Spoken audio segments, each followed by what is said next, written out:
Remember, remember the month of November, the ups and the downs causing smiles and frowns. I know of no reason, no matter the season, why the month of November should be thought of in treason. The Cold War came to an end in the month of November in the year 1990. The term cold was used due to the fact that there was no large-scale fighting that took place. Once the war was over, the Berlin Wall came down, borders were open, and free elections ousted communist regimes everywhere in Eastern Europe. The victory was met with excitement and desire for more. Another historical event that took place in November of 1990 would be the first woman president elected in Ireland, Mary Robinson. She was an Irish independent politician who served as the 7th president of Ireland.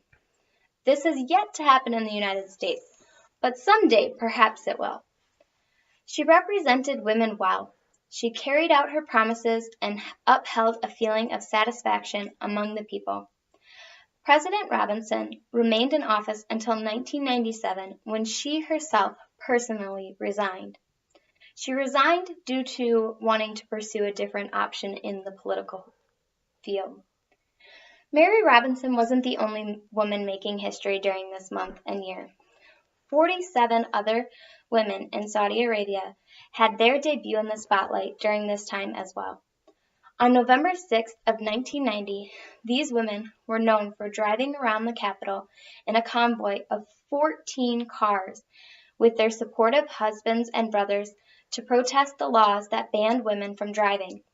It took an unsurmountable amount of courage for these women to demonstrate their displeasure towards their basic rights being infringed upon. Although the outcome of this demonstration was not great, it still made a huge impact. In the end, the men that supported their wives and sisters were forced to sign documents stating that the women would never be allowed to drive again.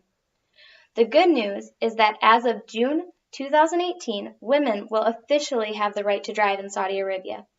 I believe this all started with those 47 courageous women who stood up for what was right.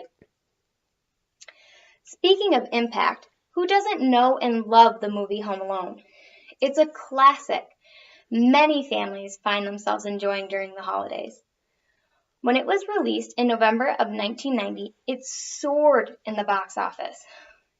For 27 years, it held the world's biggest single territory total for a live-action comedy.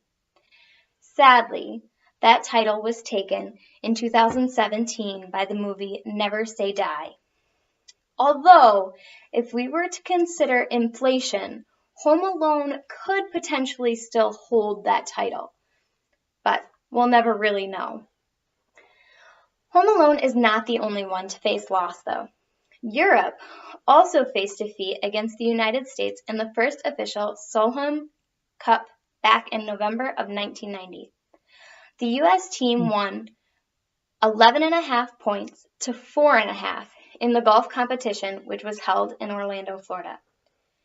Sadly, this victory would not be long-lasting, as Europe would gain victory over the next match, which was held in 1992. The good news, though, is that the United States currently holds the Ryder Cup after winning in Des Moines, Iowa last year. Let's go ahead and wrap this informative speech up like the Philadelphia Eagles wrapped the game up against the Redskins back in 1990. It seems only fitting to discuss this game since the recent Eagles Super Bowl victory. November 12th of 1990, the Eagles beat the Redskins 28-14. Although most won't remember the score, they will remember the fact that 6 Redskin players were carted off on stretchers. William Frizzell, the Eagles safety, said it best when he asked the Redskins bench, "You need any more body bags?" from the sidelines, thus earning the title, the Body Bag Game. That pretty much sums up the month of November in 1990. Victories all around, war ending, women empowerment, and games won. With each new year, more exciting things are bound to happen. More victories are to be won, and I can't wait to be a part of them. Now go and enjoy the rest of your day and Keep the change, you filthy animals!